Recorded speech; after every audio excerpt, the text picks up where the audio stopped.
welcome to today's show. I'm Jacqueline Stockwell, CEO and founder at Leadership Through Data. I inspire and motivate information leaders across the world. I'm the principal consultant for Leadership Through Data. I'm also their data protection officer. So I have been an information governance lead in the public sector for too many years than I care to mention. And latterly, I was in the health and social care space. But really, my passion is about making it easier for people to do the right thing, particularly within an information governance framework, but also within Microsoft 365. Amazing. So, Rachel, you are also an award-winning principal consultant as well, where we went to the IRMS, so the Information Records Management Society conference in May, and you won an award. Do you want to tell me what you won the award for? So it was completely humbling, and I didn't expect to win because I was with so many lovely and amazing people who were nominated. But I was nominated by the Electoral Commission for working with them to deliver a step change in their information governance framework, prepping for a rollout in Microsoft Teams. So it was really, as I said, humbling to get the award. And what was lovely about it is that it was voted for by my peers, which made it feel all the more special. So yes, fabulous. Yeah, it was amazing. And I was there cheering you on, going, yay, Rachel, well done. Yeah. So it's been a really, really super piece of work.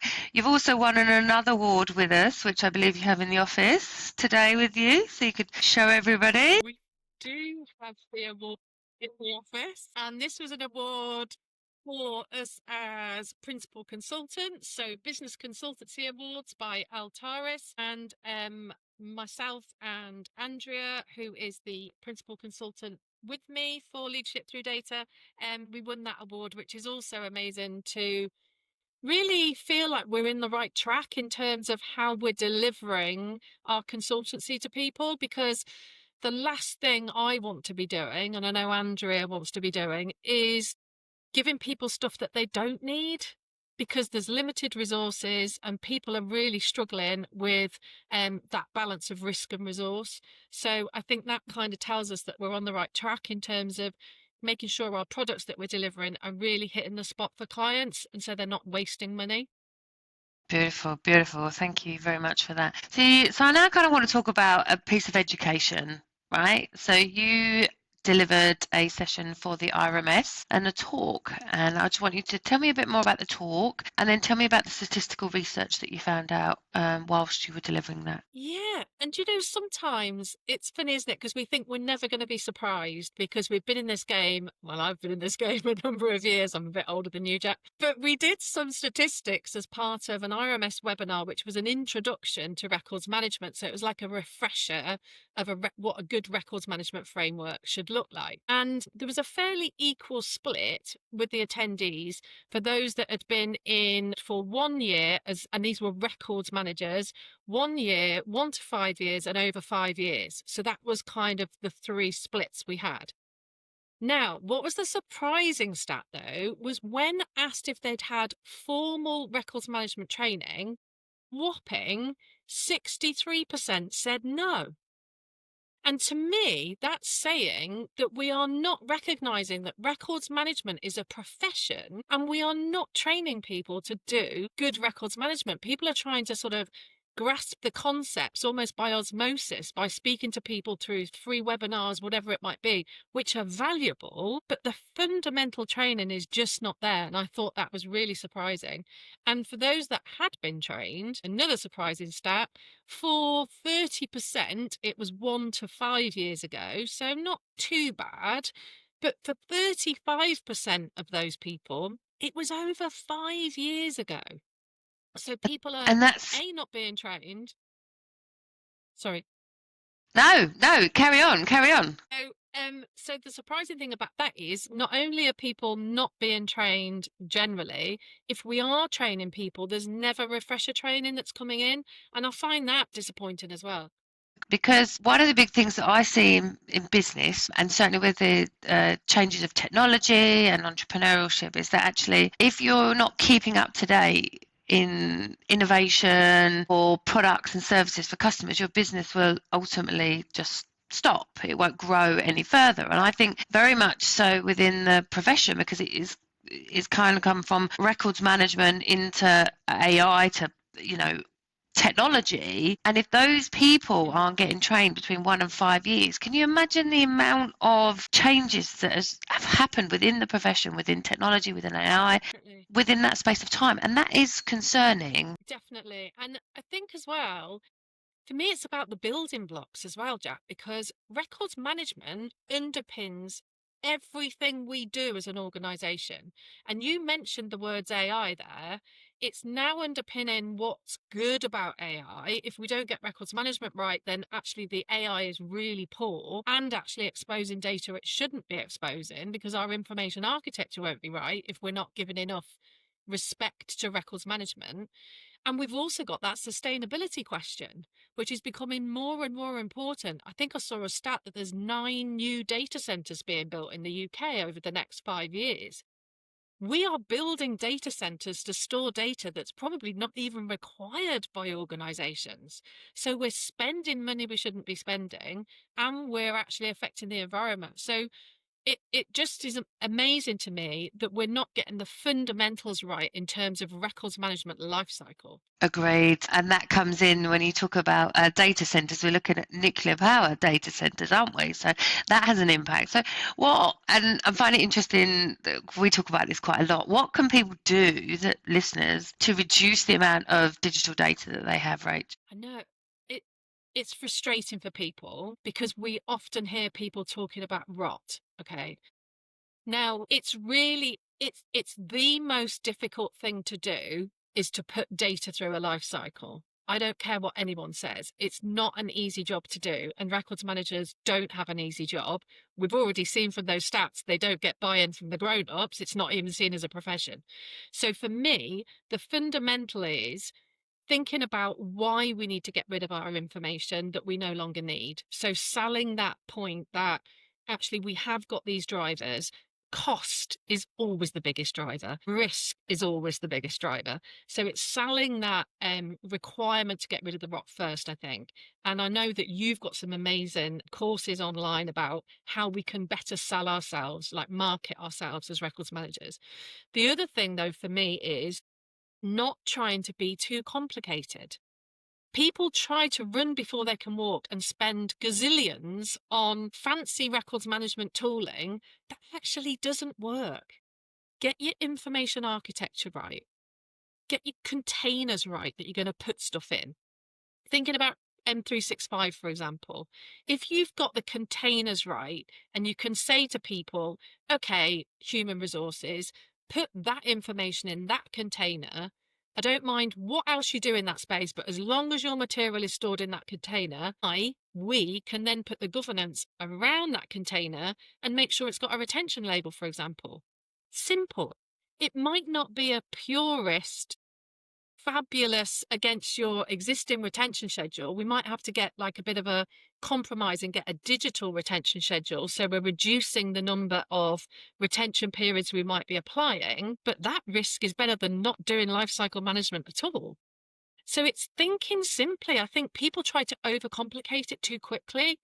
Yes, and then get your maturity. We can overcomplicate it later on in that cycle, but not immediately. So keep it simple, it's in place, and then use your policies and procedures that you've identified, simply using information architecture in the technologies you're deploying. That for me. Fabulous. And just to clarify for the listeners, rot is redundant, obsolete, and trivial. Yes. Trivial information. Thank you, Rachel. Kind of like going a little bit off topic here, but I want to talk about frameworks and I want to talk about strategy. So information governance, information management strategies. For those, obviously it's a huge requirement. I talk about it in my book about setting sail and kind of all the nuts and bolts. Do you want to just tell people why they need a strategy, the importance of it, and how to implement it? Yeah, I think for me, we have finite resources. I'm going to bring it back to that. Everything we do is about risk and resource. So our strategy should be about actually what are we trying to fix and what priority do we need to put on those different areas that we're trying to flex. So how are we going to deploy our people, our process, our policy? Everything relates to prioritization for me. So the strategy needs to cover all of those bases, but ultimately what that's doing is saying to our grown-ups in our organization, this is where we are, this is our as is position, and this is where I want to be by a certain point in time. And I think that then gives them a really transparent view of how they're spending their money in my records management team. So if they're not paying any attention to us because they're not giving us training, they're not seeing us as a profession, we need to keep pushing that message. And a strategy for me does that. Beautiful, beautiful. And as an award-winning consultant, Rachel, how do you keep up with your professional development? So there's lots of different ways. So I'm based in the UK, so I'm going to sort of give it a bit of a UK focus. Obviously, I follow all of the Leadership Through Data podcasts and all of the updates that we put on LinkedIn and other resources. So there's lots of free resources out there that can keep us sort of topping up our professional skills. What I do think, though, is I'm probably in a different place because I've been working in this profession for a number of years, but I still had fundamental training at the beginning to say what the building blocks were for records management. And I've had formal top-up training. So, for example, I've written for us as a company records management training and records management deep dive, or amended over time to make sure it's up to date with, as you said, the sort of technological change.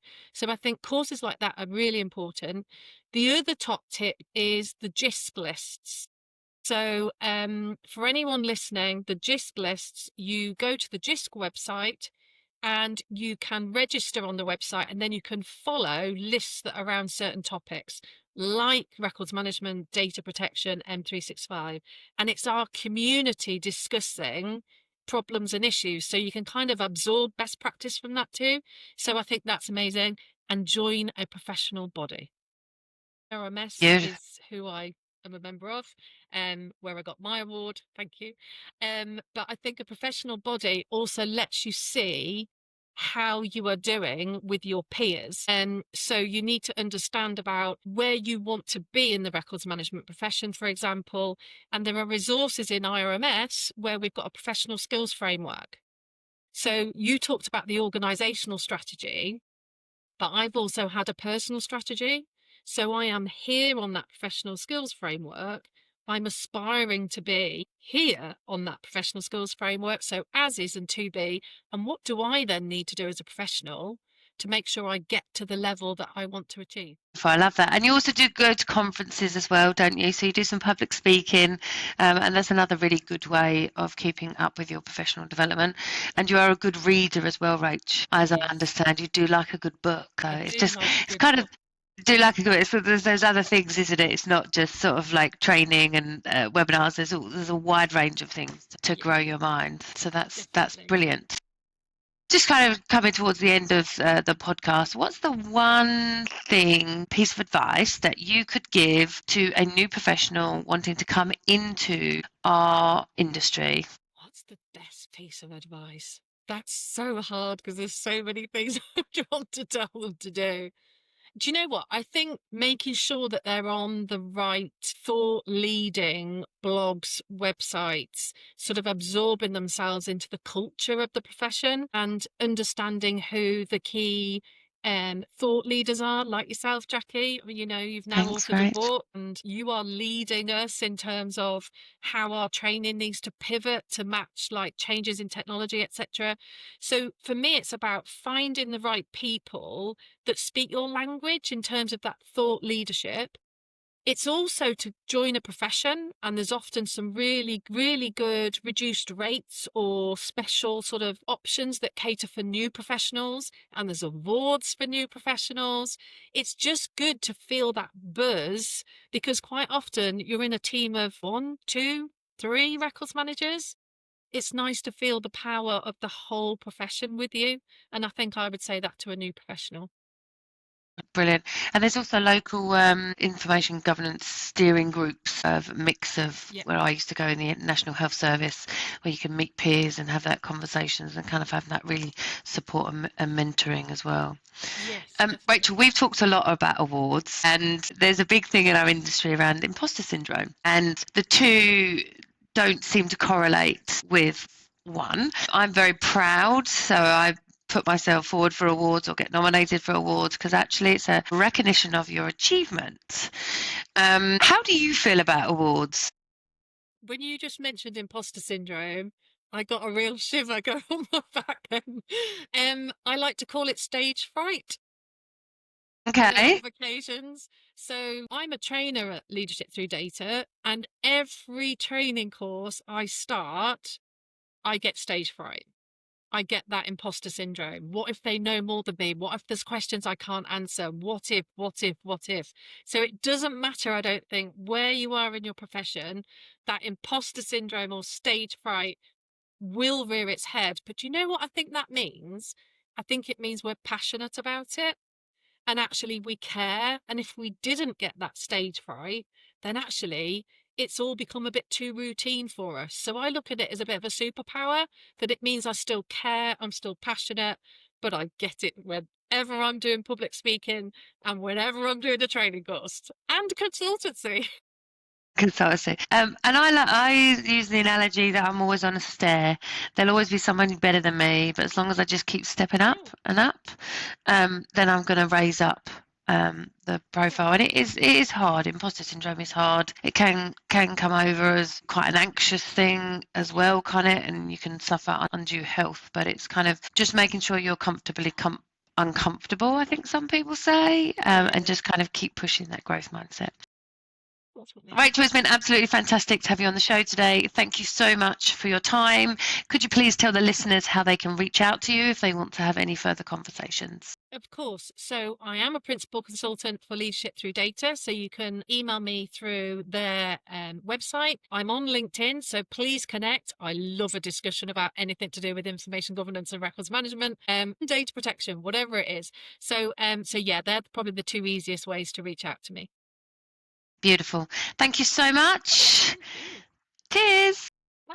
Thank you for listening to the Journals of the Information Entrepreneur with me, Jacqueline Stockwell. I hope you found this episode inspiring and helpful and have some takeaway tips that can be useful to you. If you liked this episode, please like, review and share it with your friends. Your support helps us reach more information leaders to stay inspired and listen to great content. Want to test out your strengths and weaknesses and measure it against our Empower framework? Please complete the scorecard. It's a great way to improve and evaluate your skills. You can find the scorecard at the end of the description of this podcast. Stay tuned for a new podcast every Thursday, and remember to be bold, be brave and be beautiful.